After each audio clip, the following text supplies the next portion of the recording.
അമൃത് Veni hair elixir presents daily news സായാഹ്ന വാർത്തകൾ powered by Pulimoottil silks KSFE. എന്താ ഒരു മൂഡ് ഓഫ്?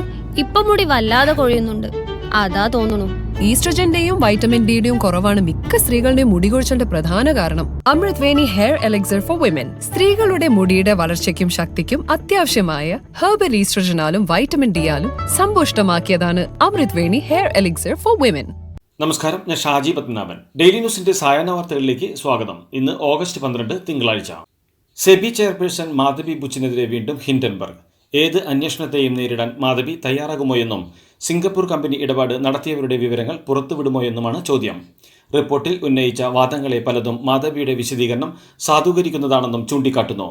അദാനിക്ക് പങ്കാളിത്തമുള്ള നിഴൽ കമ്പനികളിൽ സെബി ചെയർപേഴ്സൺ മാധവി ബുരി ബുച്ചിനെ നിക്ഷേപം ഉണ്ടായിരുന്നുവെന്നാണ് ഹിൻഡൻബർഗ് കഴിഞ്ഞ ദിവസം പുറത്തുവിട്ട റിപ്പോർട്ടിൽ പറയുന്നത്.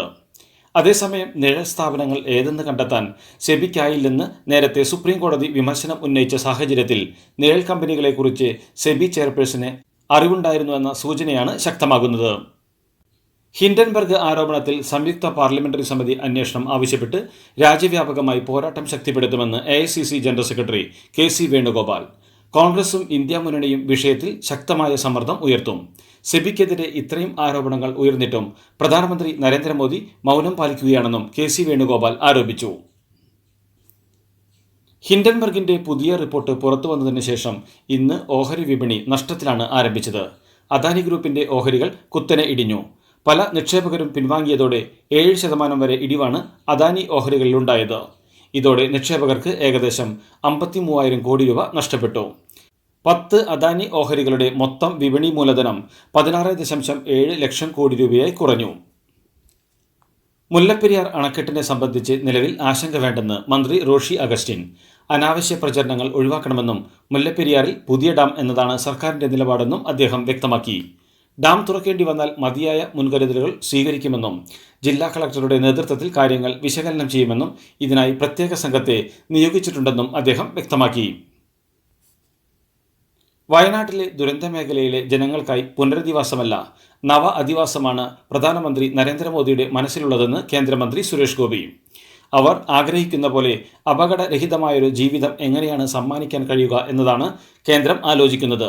പുനരധിവാസം മാത്രമല്ല, അവരുടെ ഉപജീവനത്തിനു വേണ്ടി അടക്കമുള്ള കാര്യങ്ങളിൽ ആവശ്യമായ കാര്യങ്ങൾ ചെയ്യുമെന്നും അദ്ദേഹം പറഞ്ഞു.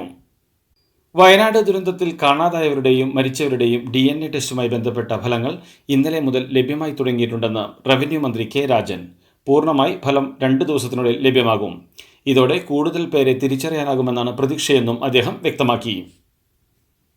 വയനാട്ടിലെ ദുരന്തബാധിതരുടെ അഭിപ്രായം സ്വീകരിച്ചുകൊണ്ടാണ് ടൗൺഷിപ്പ് ഉൾപ്പെടെയുള്ള കാര്യങ്ങൾ ചെയ്യുകയെന്ന് മന്ത്രി മുഹമ്മദ് റിയാസ്. 4 ഘട്ടങ്ങളിലായാണ് പുനരധിവാസം തീരുമാനിച്ചിട്ടുള്ളത്.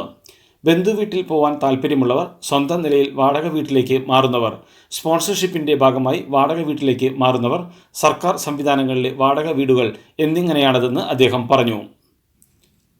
വയനാട് ഉരുൾപൊട്ടൽ ദുരന്തവുമായി ബന്ധപ്പെട്ട നാശനഷ്ടത്തിന്റെ കണക്കുകൾ എത്രയും പെട്ടെന്ന് സംസ്ഥാനം കേന്ദ്രത്തിന് നൽകണമെന്ന് കോൺഗ്രസ് നേതാവ് K. മുരളീധരൻ. ആവശ്യപ്പെടുന്ന മുഴുവൻ പണവും കേന്ദ്രം സംസ്ഥാനത്തിന് നൽകണം. കൂടാതെ പ്രധാനമന്ത്രി നൽകിയ വാക്ക് പാലിക്കണമെന്നും അദ്ദേഹം ആവശ്യപ്പെട്ടു. വയനാട് ഉരുൾപൊട്ടലിൽ കാണാതായവർക്കുള്ള തെരച്ചിലിനിടെ ചാലിയാറിന്റെ തീരത്ത് 2 ശരീരഭാഗങ്ങൾ കണ്ടെത്തി. മുണ്ടേരി ഇരുട്ടുകുത്തിയിൽ നിന്നും ചാലിയാർ കൊട്ടുപാറ കടവിൽ നിന്നുമാണ് ശരീരഭാഗങ്ങൾ കണ്ടെത്തിയത്. സൂചിപ്പാറ മേഖലയിൽ അടക്കം ഇന്നും തിരച്ചിൽ തുടരുകയാണ്. 7 സംഘങ്ങളായാണ് കലക്കംപുഴ മുതൽ സൂചിപ്പാറ 3-ാം വെള്ളച്ചാട്ടം വരെ തെരച്ചിൽ നടത്തുന്നത്. ഫയർഫോഴ്സ്, NDRF, ഫോറസ്റ്റ്, സന്നദ്ധ പ്രവർത്തകർ ഉൾപ്പെടെയുള്ളവർ വിവിധയിടങ്ങളിലെ തെരച്ചിലിൽ പങ്കെടുക്കുന്നുണ്ട്. പണ്ട് മുത്തശ്ശിയുടെ കല്യാണക്കഥ കേട്ട മുതലെയുള്ള ആഗ്രഹമാണ് അന്നത്തെ മുത്തശ്ശിയെ പോലെ എന്റെ കല്യാണത്തിന് എടുത്തൊരുങ്ങണമെന്ന്.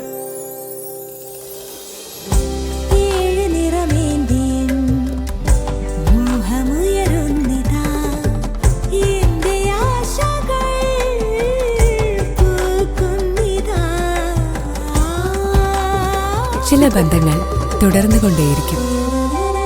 Celebrating 100 years of Pulimoottil silks.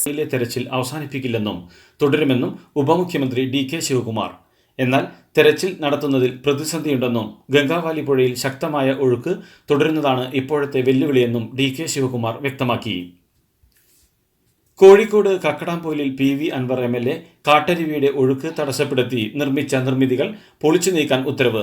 2 തവണയായി നടത്തിയ തെളിവെടുപ്പിന് ശേഷം ഹൈക്കോടതി നിർദ്ദേശത്തെ തുടർന്നാണ് 1 മാസത്തിനകം പൊളിച്ചു നീക്കാൻ ജില്ലാ കളക്ടർ ഉത്തരവിട്ടത്.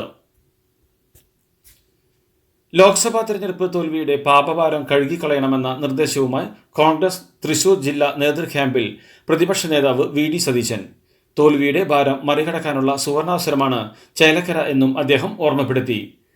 പുറത്തുനിന്നുള്ളവർ തോൽവിയുടെ പേരിൽ തൃശൂരിലെ നേതാക്കളെ കുറ്റപ്പെടുത്തുന്ന തരത്തിലാണ് നോക്കിക്കാണുന്നത്. ആ പാപഭാരം മറികടക്കാനുള്ള ശ്രമം നേതാക്കളുടെ ഭാഗത്തുനിന്ന് ഉണ്ടാകണം. തൃശൂരിലെ തോൽവിയെ സംബന്ധിച്ച അന്വേഷണ റിപ്പോർട്ടിൽ ഉചിത നടപടി ഉണ്ടാകുമെന്നും പ്രതിപക്ഷ നേതാവ് പറഞ്ഞു. നടിയെ ആക്രമിച്ച കേസിലെ മുഖ്യപ്രതി പൾസർ സുനിയുടെ ജാമ്യാപേക്ഷയിൽ സംസ്ഥാന സർക്കാരിന് സുപ്രീം കോടതിയുടെ നോട്ടീസ്. കേസ് ഓഗസ്റ്റ് 27 പരിഗണിക്കുമെന്നും കോടതി അറിയിച്ചു. ആരോഗ്യ കാരണങ്ങൾ ചൂണ്ടിക്കാട്ടിയാണ് ഇത്തവണ സുനി ഹർജി സമർപ്പിച്ചത്. നേരത്തെ സുനി നൽകിയ അപേക്ഷ ഹൈക്കോടതി തള്ളിയിരുന്നു. വിചാരണയുടെ അന്തിമഘട്ടത്തിലായതിനാൽ ജാമ്യം നൽകരുതെന്ന സർക്കാർ വാദം അംഗീകരിച്ചാണ് സുനിയുടെ ജാമ്യാപേക്ഷ കോടതി നേരത്തെ തള്ളിയത്. തിരുവനന്തപുരം നാവായിക്കുളം സ്വദേശിനിയായ 24-കാരിക്ക് അമീബിക് മസ്തിഷ്ക ജ്വരം സ്ഥിരീകരിച്ചു.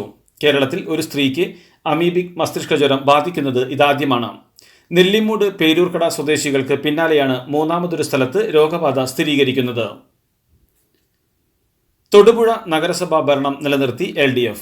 അധ്യക്ഷ തെരഞ്ഞെടുപ്പിൽ മുസ്ലിം ലീഗിലെ 6-ൽ 5 കൗൺസിലർമാരും CPM സ്ഥാനാർത്ഥിയെ പിന്തുണച്ചതോടെയാണ് LDFന് ഭരണം നിലനിർത്താനായത്. CPM കൗൺസിലർ സബീന ബിഞ്ചുവിനെ ചെയർപേഴ്സണായി തെരഞ്ഞെടുത്തു. കൗൺസിലിൽ 13 പേരുടെ അംഗബലമുള്ള UDFൽ നിന്ന് ചെയർമാൻ തെരഞ്ഞെടുക്കപ്പെടാനായിരുന്നു സാധ്യത. UDFൽ കോൺഗ്രസും മുസ്ലിം ലീഗും ചെയർമാൻ സ്ഥാനത്തിനായി തർക്കമുണ്ടായതോടെയാണ് സാധ്യത ഇല്ലാതായത്. സംസ്ഥാനത്ത് ഇന്ന് 10 ജില്ലകളിൽ മഴ മുന്നറിയിപ്പ്. ഇടുക്കിയിലും മലപ്പുറത്തും ഓറഞ്ച് അലർട്ടും. തിരുവനന്തപുരം, കൊല്ലം, പത്തനംതിട്ട, കോട്ടയം, എറണാകുളം, പാലക്കാട്, കോഴിക്കോട്, വയനാട് തുടങ്ങി 8 ജില്ലകളിൽ യെല്ലോ അലർട്ടുമാണ് പ്രഖ്യാപിച്ചിരുന്നത്. ഇതിലും നല്ലത് ബസ്സിൽ പോകുന്നതായിരുന്നു. ഇന്നോവ ക്രിസ്റ്റ വരും. അതെ, 17 പേർക്കാണ് ഇന്നോവ ക്രിസ്റ്റ കിട്ടാൻ പോകുന്നത്. മെഗാ സമ്മാനമാണെങ്കിലോ പുതുപുത്തൻ ബെൻസ് കാർ. പിന്നെ ആദ്യ സീരീസിൽ 170 പേർക്ക് ഐഫോണും. ഇത്തവണ സമ്മാനങ്ങളുടെ നക്ഷത്ര തിളക്കവുമായി KSFE ഗാലക്സി ചിട്ടികൾ. കൊൽക്കത്തയിൽ ജൂനിയർ ഡോക്ടറെ ബലാത്സംഗം ചെയ്ത് കൊലപ്പെടുത്തിയ സംഭവവുമായി ബന്ധപ്പെട്ട് ഡോക്ടർമാരുടെ പ്രതിഷേധം ശക്തമാകുന്നു. രാജ്യമൊട്ടാകെ ഇന്ന് അടിയന്തര ചികിത്സകൾ ഒഴികെയുള്ള മറ്റ് ചികിത്സകളിൽ നിന്ന് ഡോക്ടർമാർ വിട്ടുനിൽക്കുമെന്ന് federation of resident doctors association പ്രഖ്യാപിച്ചിട്ടുണ്ട്. കേന്ദ്ര ഇടപെടലുണ്ടായില്ലെങ്കിൽ വരും ദിവസങ്ങളിൽ സമരത്തിന് ആഹ്വാനം ചെയ്യുമെന്ന് സംഘടനാ പ്രതിനിധികൾ വ്യക്തമാക്കി. പ്രതിഷേധം ശക്തമായതോടെ സംസ്ഥാന സർക്കാർ RG കർ മെഡിക്കൽ കോളേജ് സൂപ്രണ്ടിനെ സസ്പെൻഡ് ചെയ്തിട്ടുണ്ട്. കൊൽക്കത്തയിലെ RG കർ മെഡിക്കൽ കോളേജ് ആൻഡ് ഹോസ്പിറ്റലിൽ ട്രെയിനി ഡോക്ടർ പീഡനത്തിനിരയായി കൊല്ലപ്പെട്ട സംഭവത്തിൽ അറസ്റ്റിലായ സഞ്ജയ് റോയ് 4 തവണ വിവാഹം ചെയ്തതായി റിപ്പോർട്ട്. ഇയാളുടെ പെരുമാറ്റത്തിലെ അസ്വാഭാവികതകൾ മൂലം 3 ഭാര്യമാർ ഇയാളെ ഉപേക്ഷിച്ചു പോയെന്നാണ് ഇയാളുടെ അയൽവാസികൾ പറയുന്നതെന്നാണ് റിപ്പോർട്ട്. ബീഹാർ ജഹാനാബാദ് സിദ്ധനാഥ ക്ഷേത്രത്തിൽ തിക്കിലും തിരക്കിലും പെട്ട് 7 മരണം, 35ഓളം പേർക്ക് പരിക്കേറ്റു. ഇന്ന് പുലർച്ചെ 1 മണിയോടെയാണ് അപകടമുണ്ടായത്. പ്രത്യേക പൂജ നടക്കുന്ന സമയമായിരുന്നു. പെട്ടെന്ന് ക്ഷേത്രത്തിനുള്ളിൽ തിരക്ക് വർദ്ധിക്കുകയായിരുന്നുവെന്നാണ് ദൃക്സാക്ഷികൾ പറയുന്നത്. മരിച്ചവരുടെ കുടുംബത്തിന് 4 ലക്ഷം രൂപ വീതം ധനസഹായം നൽകുമെന്ന് ബീഹാർ മുഖ്യമന്ത്രി നിതീഷ് കുമാർ പ്രഖ്യാപിച്ചു. ഉത്തരേന്ത്യയിലെ 4 സംസ്ഥാനങ്ങൾക്ക് കേന്ദ്രം മഴ മുന്നറിയിപ്പ് നൽകി. രാജസ്ഥാൻ, അസം, മേഘാലയ, ബീഹാർ എന്നീ 4 സംസ്ഥാനങ്ങളിൽ ഇന്ന് ഓറഞ്ച് അലർട്ട് പ്രഖ്യാപിച്ചു. 2 ദിവസത്തിനിടെ ഉത്തരേന്ത്യയിൽ മഴക്കെടുതിയിൽ 32 പേർ മരിച്ചതായാണ് കണക്ക്. രാജസ്ഥാനിൽ വിവിധ ജില്ലകളിലായി മഴക്കെടുതിയിൽ 22 പേർ മരിച്ചെന്ന് സർക്കാർ അറിയിച്ചു. ഡൽഹി മദ്യനയ കേസുമായി ബന്ധപ്പെട്ട് CBI അറസ്റ്റിനെ ചോദ്യം ചെയ്ത് ഡൽഹി മുഖ്യമന്ത്രി അരവിന്ദ് കെജ്രിവാൾ സുപ്രീം കോടതിയെ സമീപിച്ചു. CBI അറസ്റ്റ് ശരിവെച്ച ഡൽഹി ഹൈക്കോടതി ഉത്തരവ് ചോദ്യം ചെയ്താണ് കെജ്രിവാൾ സുപ്രീം കോടതിയെ സമീപിച്ചിരിക്കുന്നത്. കെജ്രിവാളിന്റെ അഭിഭാഷകനായ മനു അഭിഷേക് സിംഗ്വി അടിയന്തര ലിസ്റ്റിംഗിനായി ചീഫ് ജസ്റ്റിസിന് മുമ്പാകെ ഇന്ന് വിഷയം പരാമർശിച്ചു. ഇമെയിൽ അപേക്ഷ പരിശോധിച്ച് തീയതി നിശ്ചയിക്കുമെന്ന് ചീഫ് ജസ്റ്റിസ് DY ചന്ദ്രചൂഡ് പറഞ്ഞു. ബ്രസീലിൽ വിമാനം തകർന്നു വീണ് കൊല്ലപ്പെട്ടവരിൽ 8 ക്യാൻസർ രോഗ വിദഗ്ധരും. ബ്രസീലിലെ വിൻഹെഡോയിൽ വെള്ളിയാഴ്ചയുണ്ടായ വിമാന അപകടത്തിൽ 62 പേരാണ് കൊല്ലപ്പെട്ടത്. ക്യാൻസർ രോഗ സംബന്ധിയായ കോൺഫറൻസിൽ പങ്കെടുക്കാനായി പുറപ്പെട്ട 8 ഡോക്ടർമാരാണ് അപകടത്തിൽ കൊല്ലപ്പെട്ടത്. 58 യാത്രക്കാരും 4 ക്രൂ അംഗങ്ങളുമായി സാവോപോളയിലേക്ക് പുറപ്പെട്ട ATR 72 ഇരട്ട എഞ്ചിൻ വിമാനമാണ് ജനവാസ മേഖലയിലേക്ക് വീണ് തകർന്നത്. ഗുസ്തി താരം വിനേഷ് ഫോഗട്ടിനെ കൈയൊഴിഞ്ഞ് ഇന്ത്യൻ ഒളിമ്പിക് അസോസിയേഷൻ.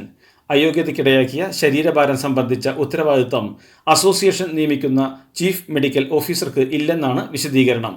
ഗുസ്തി, ബോക്സിംഗ്, ജൂഡോ തുടങ്ങിയ ഇനങ്ങളിൽ ഉത്തരവാദിത്തം താരത്തിനും കോച്ചിനുമാണ്. ഒളിമ്പിക് അസോസിയേഷൻ മെഡിക്കൽ ടീമിനെതിരായി നടക്കുന്ന വിദ്വേഷ പ്രചരണത്തെ അപലപിക്കുന്നുവെന്നും ഇന്ത്യൻ ഒളിമ്പിക് അസോസിയേഷൻ അധ്യക്ഷ PT ഉഷ പറഞ്ഞു. ഇതോടുകൂടി ഡെയിലി ന്യൂസിന്റെ ഇന്നത്തെ സായാഹ്ന വാർത്തകൾ സമാപിക്കുന്നു. ഡെയിലി ന്യൂസിന് വേണ്ടി വാർത്തകൾ വായിച്ചത് ഷാജി പത്മനാഭൻ. DailyNewsLive.in വാർത്തകൾ വിരൽ തുമ്പിൽ.